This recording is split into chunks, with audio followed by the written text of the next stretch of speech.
Vous écoutez Alger Chaîne 3, le journal.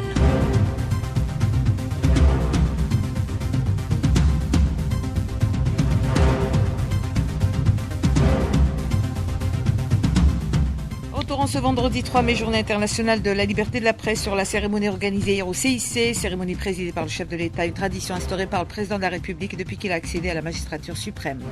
Et pour honorer la mémoire des défunts journalistes, Mohamed Lagab a baptisé 2 salles de conférence des stades Nelson Mandela et 5 juillet de nom de 2 défunts journalistes. Cette journée a été également marquée par l'inauguration officielle par le ministre de la Communication du siège de l'Organisation nationale des journalistes algériens au niveau de la maison de la presse Tahar Djaoud. Ifriqiya FM souffle sa première bougie, un anniversaire qui coïncide avec la journée internationale de la presse. Cette chaîne de radio vient acter la portée panafricaine de l'Algérie.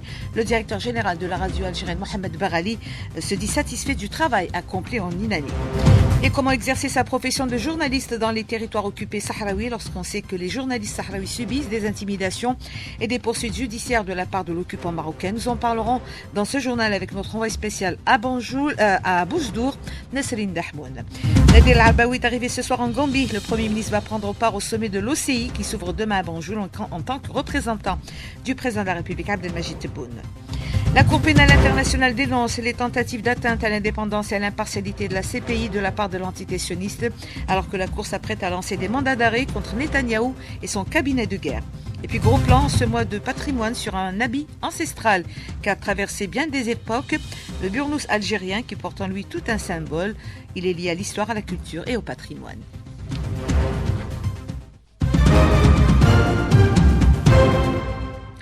Mesdames, Mesdemoiselles, Messieurs, bonsoir. Merci de vous joindre à nous. Retour donc en ce vendredi 3 mai, journée internationale de la liberté de la presse, sur la cérémonie organisée hier au CIC, cérémonie présidée par le chef de l'État, une tradition instaurée par le président de la République depuis qu'il a accédé à la magistrature suprême. La cérémonie s'est déroulée en présence de journalistes et responsables des médias avec lesquels le président de la République a échangé autour, entre autres, de leurs préoccupations. Ibtia Ladoun.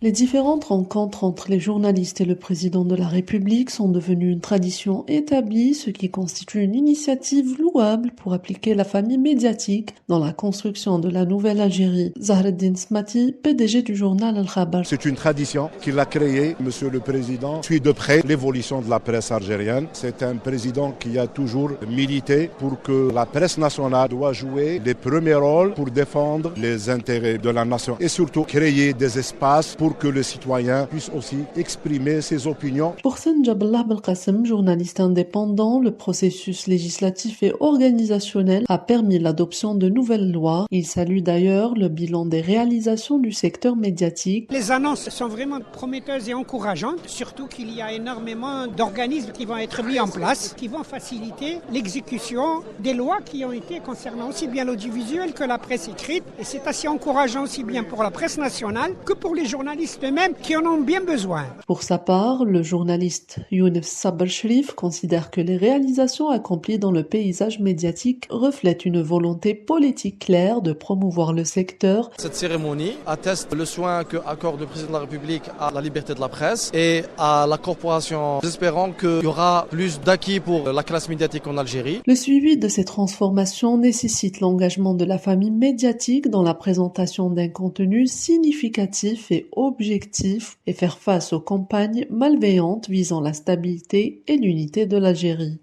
Et pour honorer la mémoire de journalistes disparus, le ministre de la Communication, Mohamed Lagab, accompagné notamment du conseiller du président de la République chargé de la direction de la communication, Kamel Sidi Saïd, a baptisé 2 salles de conférence des stades Nelson Mandela et 5 juillet des noms de 2 défunts journalistes. Cette journée de la liberté de la presse est également marquée par l'inauguration officielle du siège de l'Organisation nationale des journalistes algériens au niveau de la maison de la presse Tahar Djaoud. Smaïl Mimouni. Après une halte au niveau de la stèle érigée à la place de la liberté de la presse pour un moment de recueillement à la mémoire des journalistes et hommes de médias tombés en martyrs, le ministre de la Communication a procédé à une série d'inaugurations. La salle de conférence du stade Nelson Mandela de Berraqi portera ainsi désormais le nom du commentateur sportif algérien Mohamed Salah. Le ministre de la Communication a évoqué dans la foulée la réhabilitation de la maison de la presse. C'est la première salle de conférence qui porte le nom du défunt journaliste Mohamed Salah, conformément aux mesures prises par le président de la République le 3 décembre 2023. Pour ce qui est de la maison de la presse Tahar Djaout, le Wali s'est engagé à la réhabiliter dans les plus proches délais pour qu'elle soit conforme à son nom et à son image. Le ministre a également baptisé la salle de conférence du complexe olympique Mohamed Boudiaf en nom du champion d'athlétisme et journaliste feu Abdelkader Hammani qui a lancé le service sport à la télévision algérienne. Le ministre a ensuite inauguré la station terrestre de télédiffusion par satellite des chaînes de télévision algérienne à Bouchaoui. À l'occasion de la Journée mondiale de la liberté de la presse, nous avons procédé à l'inauguration officielle de la station terrestre de télédiffusion par satellite des chaînes de télévision algériennes, notamment les chaînes privées. Nous souhaitons à tous les médias algériens le développement et toute la réussite. À la maison de la presse Tahar Djaout, le ministre de la Communication a procédé à l'inauguration du siège de l'Organisation nationale des journalistes algériens, souhaitant que cette nouvelle structure puisse jouer un rôle positif dans l'encadrement du travail médiatique en Algérie. Et loin de leur mission d'informer, les médias sont devenus une arme essentielle en période de conflit. Le traitement de la guerre en Ukraine, des crimes commis par l'entité sioniste depuis le 7 octobre 2023 contre les Palestiniens ont une fois de plus fait tomber le masque des tromperies et des mensonges des médias occidentaux et de leur parti pris. Chakib Bensaoui. Le rôle et le positionnement des médias en période de crise, lors des conflits majeurs, des guerres, révèlent un aspect essentiel de l'impact de l'information sur les masses, mais surtout sur son instrumentalisation. Les modèles prônés par l'Occident sont aujourd'hui plus que jamais remis en question. Majed Nehama est journaliste, directeur de la revue Afrikazi et du magazine Deza. Cette dérive, c'est-à-dire de la presse qui exprime les intérêts des classes dominantes, des gouvernements, des lobbies, c'est pas nouveau. Sauf que cette fois-ci, ça a pris des dimensions qu'on n'a jamais vues. Information ou propagande, le positionnement des médias occidentaux depuis le début de la guerre en Palestine en dit long, selon Rodolphe Al-Qarah. Il est expert international, sociologue libanais. Et c'est exactement le même schéma, le même modèle que nous avons à chaque fois et qui veut donner aux téléspectateurs une image de la réalité qui ne correspond en rien à la réalité. Mais aujourd'hui, avec Gaza, nous avons devant nous une véritable machine de propagande qui reconstruit la réalité à sa manière, en adoptant évidemment le récit de l'entité sioniste. Lorsque vous avez des dizaines de millions de téléspectateurs qui écoutent ce mensonge-là, qui va écouter ensuite le démenti? Le quatrième pouvoir, celui de la presse, est totalement subordonné au pouvoir politique. Pendant que l'entité sioniste tue les innocents, les médias occidentaux assassinent la vérité. Et Ifriqiya FM souffle sa première bougie, un anniversaire qui coïncide avec la Journée internationale de la liberté de la presse. Ifriqiya FM vient acter la portée panafricaine de l'Algérie. Le directeur général de la radio, Mohamed Barali, se dit satisfait du travail accompli en une année. On l'écoute. Ifriqiya FM, c'est les positions de l'Afrique, de tous les Africains, ce n'est pas la position de l'Algérie. Et c'est une chaîne qui vient acter la portée panafricaine de cette Algérie libre, unie et indépendante. Donc après une année, on est très très satisfait. Il reste beaucoup de chemin à faire, mais jusque-là, on a fait beaucoup de belles choses grâce à toutes les équipes, sachant que c'est une équipe hétéroclite. Il y a beaucoup de frères et confrères de beaucoup de pays africains qui sont là. Grâce à vous aussi, on a entendu un réseau de correspondants qui, je pense, touche aujourd'hui 14 capitales africaines, c'est déjà pas mal en une année. C'est vrai qu'on a des problèmes de fréquence FM sur l'Afrique. On travaille sur ça avec l'apport, bien sûr, de nos amis de la TDA, des affaires étrangères et tout ça, sous la pulsion hautement positive de la présidence de la République. Mais en une année, quand je revois le film d'Ifriqiya FM, Ifriqiya FM a fait beaucoup de belles choses. Elle a beaucoup d'amis aujourd'hui, et en Afrique et en dehors de l'Afrique. Ça parle à toute l'intelligentsia africaine. Il y a des dizaines d'intellectuels, d'hommes politiques, de sportifs africains qui sont intervenus sur les ondes d'Ifriqiya FM. Donc c'est une très belle réussite en une année. Et le prix mondial, ou sachez que le prix mondial de la liberté de la presse attribué par l'UNESCO à l'ensemble des journalistes palestiniens couvrant Gaza, le président du jury international de professionnels des médias, Mauricio Weber, a affirmé qu'en ces temps d'obscurité et de désarroi, nous souhaitons adresser un message fort de solidarité et de reconnaissance aux journalistes palestiniens qui couvrent cette guerre dans des circonstances dramatiques. Le dossier palestinien, nous y reviendrons dans un instant. En attendant, direction le Sahara occidental, comment exercer sa profession profession de journaliste dans ces territoires lorsqu'on sait que les journalistes sahraouis subissent des intimidations et des poursuites judiciaires de la part de l'occupant marocain. Plus grave encore, les journalistes sahraouis sont même exposés à des actes d'assassinat ciblés. Les médias étrangers qui tentent de répercuter la réalité du terrain et les violations de toutes les règles onusiennes par le Maroc ne sont pas épargnés. On retrouve à ce sujet notre envoyé spécial à Boujdour, Nassaline Dahmoun. Exercer le métier de journaliste dans les territoires occupés n'a jamais été sans risque. Loin de là, chaque jour est synonyme d'agression, d'intimidation, d'arrestation et de confiscation du matériel de travail. C'est d'ailleurs le quotidien du journaliste sahraoui Berket Abdelkrim de la plateforme d'information 21 octobre. Les conditions de travail sont très difficiles dans les territoires sahraouis occupés. Les journalistes et activistes sont victimes de nombreuses agressions qui peuvent carrément mener à l'assassinat. Certains collègues sont jugés à perpétuité, notamment notre ami Abdallah Lerfaoui. Les journalistes sahraouis subissent également des pressions économiques. La journaliste d'investigation Rossa Moussaoui du quotidien français L'Humanité a déjà eu affaire à la répression des autorités marocaines. Harcelée même en France, elle est l'une des victimes du logiciel sioniste Pegasus utilisé par le Maroc depuis qu'elle a écrit de nombreux articles sur le Sahara occidental et la répression contre les militants sahraouis dans les territoires occupés. C'est un conflit qui est difficile à couvrir puisque de fait les autorités marocaines interdisent l'accès aux territoires occupés aux journalistes qui ne relaient pas la propagande marocaine. Le conflit est complètement masqué, occulté. On ne peut pas y aller dès lors qu'on a une vision critique de ce qui s'y passe, dès lors qu'on veut parler de la répression qui s'abat sur la société civile sahraoui. Les nombreux journalistes rencontrés aujourd'hui, notamment français, espagnols, sahraouis, nous ont fait part des mêmes persécutions qu'ils subissent après avoir traité le dossier sahraoui ou tenté de rentrer en contact avec les détenus sahraouis dans les prisons marocaines. Nadel Arbaoui est arrivé ce soir en Gambie. Le Premier ministre va prendre part au sommet de l'OCI qui s'ouvre demain à Banjul. En tant que représentant du président de la République Abdelmajid Tebboune, cette conférence, la troisième du genre, examinera notamment les questions politiques du monde islamique, principalement la question palestinienne ainsi que des questions économiques, humanitaires et sociales. Pas moins de 3000 personnes représentant les 57 pays membres de l'OCI seront de ce rendez-vous. De Banjul, l'envoyé spécial de la radio algérienne Amel Bouazza.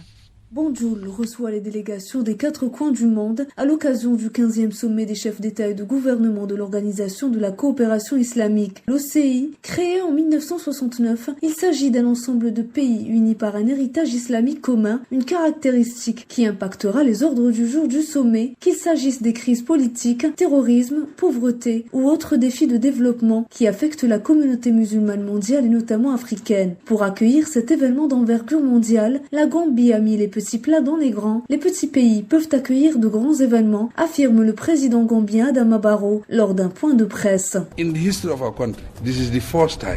C'est la première fois que la Gambie abrite un événement d'une telle envergure. Nous faisons tout notre possible pour que ce sommet soit une réussite. Nous sommes un petit pays, mais nous voulons prouver que les petits pays peuvent organiser de grands événements. Rendez-vous donc est donné les 4 et 5 mai dans la capitale de la côte souriante de l'Afrique pour cet important événement, dont l'objectif est de renforcer la coopération entre les 57 pays membres de l'OCI. De la capitale gambienne Banjul, Amel Bouazza pour la radio algérienne. Poursuite à Copenhague des travaux de la 21e session de la conférence ministérielle Afrique-Pays nordiques avec la participation du ministre des Affaires étrangères et de la communauté nationale à l'étranger, Ahmed Attaf. Le programme de cette session s'est distingué par un aspect moderne, celui d'associer les acteurs économiques des pays africains et nordiques. Cet élément nouveau a été adopté lors de la réunion abritée par l'Algérie en octobre dernier, a souligné ce soir le communiqué des Affaires étrangères. En marge de sa participation aux travaux, Ahmed Attaf a eu des entretiens bilatéraux avec ses homologues tanzaniens, angolais, rwandais et somaliens. Les entretiens ont porté essentiellement sur les relations de coopération unissant l'Algérie à ces pays. Les rencontres ont permis également de passer en revue les développements de la situation au niveau continental et le rôle de l'Algérie au sein du groupe des 3 pays africains membres du Conseil de sécurité. L'Algérie a accueilli hier soir des enfants palestiniens blessés avec leurs accompagnateurs à la base aérienne de Boufarik en provenance de l'aéroport international du Caire en Égypte. Et ça en application de la décision du président de la République Abdelmajid Tebboune, chef suprême des forces armées, ministre de la Défense nationale. Ces enfants sont arrivés à bord de 2 avions médicalement équipés relevant des forces aériennes de l'armée algérienne avant leur transfert vers les hôpitaux militaires pour assurer leur prise en charge. Il s'agit là d'une deuxième opération de rapatriement. D'autres vont suivre. L'ambassadeur de l'État de Palestine en Algérie salue cette initiative et remercie les autorités algériennes. Faiz Abouaïta. Nous remercions le président Abdelmajid Tebboune, l'armée nationale populaire algérienne qui ouvre leurs bras aux blessés palestiniens et leur assure tous les moyens dans cette nouvelle opération de rapatriement. L'Algérie ne ménage aucun effort pour les accueillir, les prendre en charge et les extraire de l'horreur de la guerre. L'Algérie assure son rôle au niveau politique et humain. Tout notre respect et reconnaissance à l'État algérien au nom des blessés du peuple palestinien et de la direction palestinienne pour son rôle de leader. Le Croissant Rouge algérien contribue également de manière efficace. Et au moment où des mandats d'arrêt contre Netanyahou et son cabinet de guerre devront être émis, la Cour pénale internationale, la CPI, dénonce dans une déclaration au nom de son procureur Karim Khan les tentatives d'atteindre à son indépendance et à son impartialité. L'enquête pénale ouverte par la CPI en 2021 inquiète le régime d'apartheid israélien et a même poussé, selon les médias sionistes, Netanyahou à demander l'intervention de Biden afin d'empêcher ces mandats d'arrêt. Karima Hasnaoui. Le texte de la déclaration mentionne des individus qui, je cite, menacent de prendre des mesures de rétorsion contre la Cour ou le personnel de la Cour si le bureau prend des décisions concernant des enquêtes ou des affaires relevant de sa compétence, ajoutant que même si elles ne sont pas suivies des faits, ces menaces peuvent également constituer une offense à l'administration de la justice. Fin de citation. Le texte ne mentionne certes pas nommément l'occupant israélien ou encore son allié de toujours, les États-Unis, mais intervient au moment où l'administration Biden se dit défavorable à l'enquête en pénal de la CPI contre Netanyahou et son conseil de guerre et surtout redoute de possibles mandats d'arrêt contre eux. L'enquête pénale ouverte par la CPI en 2021 inquiète le régime d'apartheid israélien et a même poussé, selon les médias sionistes, Netanyahou à demander l'intervention de Biden afin d'empêcher ces mandats d'arrêt, constituant ainsi un précédent dangereux dans la violation du droit international. Le procureur Khan, par cette déclaration, affirme que la CPI fait face à des tentatives d'entrave, d'intimidation et même d'influence indue sur ses fonctionnaires en faveur de l'agresseur israélien. La Turquie a suspendu ses relations commerciales avec l'entité sioniste après avoir déjà restreint en avril dernier l'exportation de certains produits vers l'occupant israélien, une décision maintenue jusqu'à ce que les forces israéliennes autorisent un flux ininterrompu d'aide humanitaire vers Gaza. L'économie colonialiste israélienne sera durement impactée puisque dans le secteur de la construction, Israël importe 70% des matériaux en fer et un tiers de ses besoins en ciment pour construire ses colonies illégalement. Au plan énergétique, plus du tiers des besoins en pétrole d'Israël transite par le port turc de Ceyhan sur la Méditerranée. La décision de la Turquie de couper les vannes est plus qu'importante selon Ayman Shaqqa, l'analyste politique. Il le dit à Karim Hasnaoui. L'échange commercial entre la Turquie et Israël, c'est très important. L'arrêt total de cet échange commercial, c'est très bien. Ça montre que, quand même, le monde se réveille vers cette agression, cette génocide israélienne qui touche le peuple palestinien depuis plus de 75 ans. Il faut que tout le monde prenne des mesures punitives contre Israël pour qu'elle arrête cet génocide. Et l'actualité énergétique avec ces principaux géants mondiaux du pétrole et du gaz qui savaient depuis au moins les années 60 que les énergies fossiles allaient entraîner un réchauffement de la planète pendant plus d'un demi-siècle. Les big oil ont trompé l'opinion publique à Malaisie. C'est ce que révèle un rapport des parlementaires américains. Il s'agit de la commission d'enquête d'élus démocrates à la Chambre des représentants. En effet, les Big Oil, les 6 géants du pétrole, et qui sont ExxonMobil, Chevron, BP America, Shell et l'American Petroleum Institute. Les 6 ont pratiqué de la désinformation et ont délibérément et pendant un demi-siècle trompé le public en niant le rapport entre le pétrole et la crise climatique. Les scientifiques prédisaient en fait depuis 1977 ce bouleversement climatique induit de l'activité pétrolière. Ce rapport explosif, publié mardi dernier, a mis en exergue la responsabilité des Big Oil dans ce qu'il qualifie de tromperie au sujet de leur rôle dans la crise climatique et en faisant tout pour que les États-Unis et le monde entier restent dépendants des produits polluants. Ce rapport de 65 pages, malgré tous les blocages, a été publié. Il s'intitule « Évolution des efforts des Big Oil pour esquiver la responsabilité des changements climatiques ». Comment a réagi le secteur pétrolier après ces révélations? Eh bien, après avoir nié les faits, le secteur a changé de posture face à la véracité des sciences et a tenté une autre esquive. Soutenir l'action pour le climat en effectuant des actions en coulisses pour l'éviter. Subterfuge qui n'a pas réussi. Finalement, le rapport conclut qu'il était plus que urgent de placer les Big Oil devant leurs responsabilités pour leur campagne de tromperie et prendre des actions urgentes pour remédier aux dégâts qu'ils ont commis. On va s'intéresser à ce concours lancé par la direction du Parc national du Djurdjura sur la préservation de l'environnement, un concours pour honorer la mémoire du militant de la cause algérienne et écologiste Wilfried Müller, appelé Mustafa Müller. Engagé au sein de l'ALN durant la guerre de libération, Mustafa Müller aura été également à l'origine de la création de 2 parcs nationaux, le Parc national du Djurdjura et le Parc national Tassilin Najer à Tamanrasset. De Bouira Richachoua.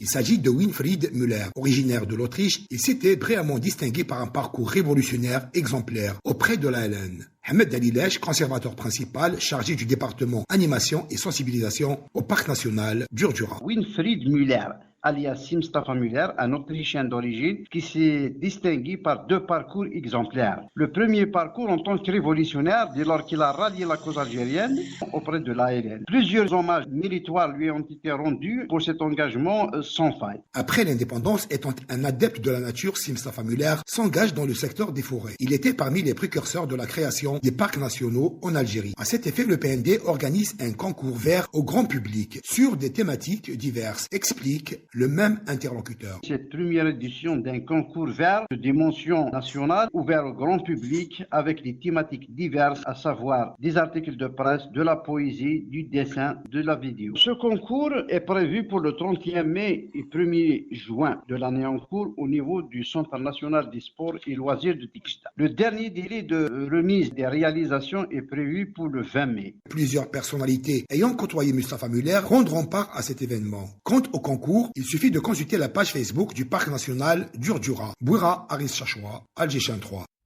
Sport football, le CF Arbo a remporté la Coupe d'Algérie féminine au tir au but 5-4 face au CS Constantine lors de la finale disputée ce soir au stade de Rouiba et natation championnat d'Afrique à Luanda en Angola.